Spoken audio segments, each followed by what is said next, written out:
Hey there, welcome back to the Sydney Brown, the Memoir Mastermind, Writing and Publishing for Beginners. We talk about all things writing, publishing, memoirs. So what I would like you to do, if you're interested in any of that, please do me a favor and go ahead and subscribe to the channel. Go ahead and like the video and leave some comments for me. Leave some love. I will jump into the comments and I will reply as well. We're doing our best to build this channel up and to keep all of this information out there free. So if you would, you're helping us by subscribing and liking the videos and of course leaving comments and asking questions. I'm happy to jump in, and if you have any additional questions that I didn't answer, I can either answer it in the comments or I can actually create a new video as well. So I appreciate your support, and with that, we're going to jump right in. We're going to talk today about this is one of the questions that a lot of writers ask me. Do I need a podcast? Now, we've talked, there's newsletters, blogs, all of these other things. And now we're talking about podcast. Now, do you need a podcast? That's a tough one, because I don't know that I believe a lot of people need a podcast. These have become increasingly popular, and many authors do ask, do I need to launch a podcast? Is it a worthwhile endeavor? And we're going to talk about, through this video, some of the pros and cons about podcasting for writers specifically, and examine how, a podcast might help you grow your audience, share your stories, and enhance your writing career. It may not be for everyone, but let's just dive in and see if it's for you. All right, so we're going to start with the top 10 benefits of podcasting for writers. Now, number one, you're going to reach a wider audience. When you have a podcast, it allows you to connect with a broader audience who may prefer consuming audio content over written content. Now that, if you do your books in Audible, you definitely would be more prone to benefit from having a podcast. That's completely up to you. But if you have Audible books, you probably should give podcasting a second thought. Number two, share your stories. When you use your podcast to share your stories, they're personal stories. Excerpts from, your work, discuss topics that are related to what you write about, offer listeners, a unique insight and experience that they wouldn't get through any other format. Then you would definitely benefit from a podcast. Number three, it will help you build an online presence. Podcasting, like blogging, helps you establish your personal brand, and it builds that online presence. It gives you the credibility. It's just very important for promoting work and connecting with readers if you do it properly. Number four, develop your storytelling skills.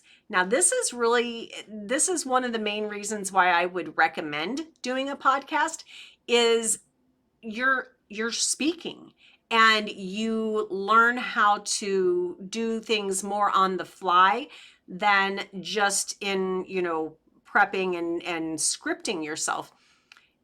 When you're doing a podcast, you may have some talking points, but you're usually just kind of winging it. And it's that authenticity that people will, gravitate toward. So it gives you that opportunity to practice and hone your skills of storytelling, literally, audibly. Number five, connect with readers on a personal level.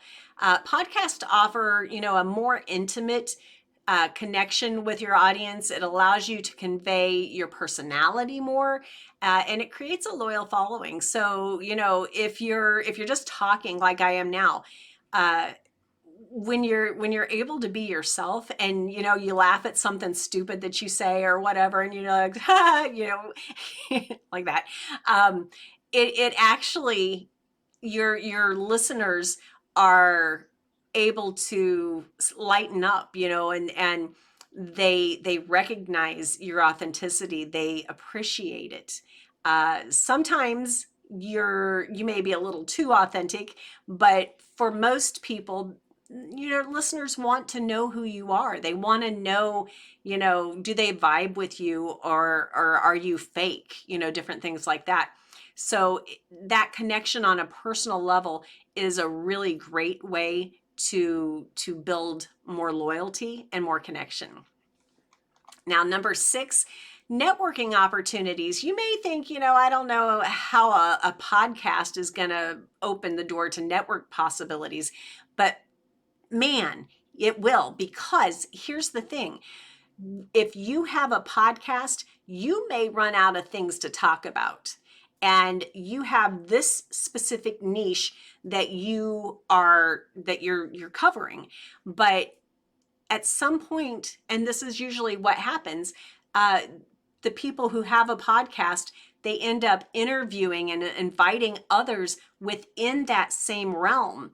And through that, they are building business networking connections with other people in the same area or realm. And it benefits the listeners because it's someone they may not have heard of otherwise. So if it's a big name that they have heard of, then it benefits you by having that name and you interviewing them. But both of you, as you build your network and interview other people, they may invite you on theirs as an exchange. So it's a really great way to get to know others in the industry, and it creates opportunities for both of you, usually with that collaboration. Number 7, generate income. Now, most people who start, the blogs and the podcast and different things like that, they're looking to generate an income. Monetizing your podcast through sponsorship and advertising, or patron to, supplement your writing income is a great technique. And it's something that most people, they don't think you're greedy. They don't think you're salesy or slimy. They know that you're trying to generate an income, and you're bringing them value through the interviews, through the content that you're sharing. And especially if they're not necessarily paying up front for it, they are benefiting from what you're providing. Like, for instance, this, when I'm doing the YouTube videos, I'm not charging the people to watch the educational content. I would make the income off of the subscribers, and then the ad income that YouTube makes. They then would it would monetize the channel. And that way, just by you subscribing and liking, you actually support me financially, and it all builds up. It's one of those things, and that's why, blogs and podcasts and different things like that, there's nothing wrong with earning an income that way. And you're not directly asking someone, hand over money. So you don't have to feel slimy. All you have to do is provide value. And then the other thing, number 8, promote your work. Obviously, the reason you're starting something like a podcast is because you want to promote your work. And obviously you should do that. So if you promote your books, the upcoming projects, pop-up book signings, different things like that, other events that you may be a guest speaker at, definitely promote those things, because as you increase that visibility, it does drive sales for the people who are interested in buying. Number 9, establishing authority. Now, when you are, whatever your name is, podcaster, you whatever the title is that you call your podcast, you've become a public figure of sorts. Now, how big or how small your viewership is, that will change over time, but you've established some level of authority by sharing your valuable content. Especially if you're able to be niched down into a category that people want to know that information.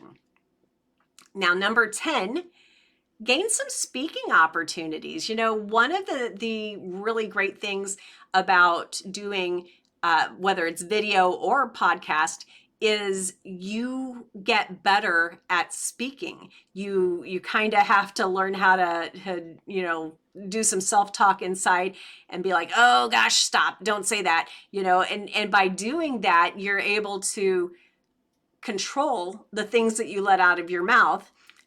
Sometimes you may not control it as well as you may have preferred, but then you're authentic. So I think it's kind of fun, even when we goof up, because people are forgiving, and they know, here, let me itch my nose. If my nose itches, then I'm just going to itch it. You're not expecting perfection of people. You just want to get to know us and to get that information that you feel is valuable. So in doing things like this, you might actually pick up some speaking opportunities for pay.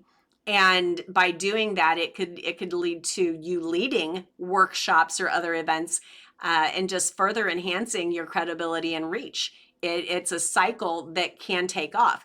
Now, that's not just with podcasts, but specifically with podcasts, because they know that you obviously are more practiced and more skilled at speaking. All right, guys, let's go ahead and take a break real quick. And if you have any questions, please put them down in the comments below. Let me know what your favorite tip was. And if you haven't yet, please subscribe.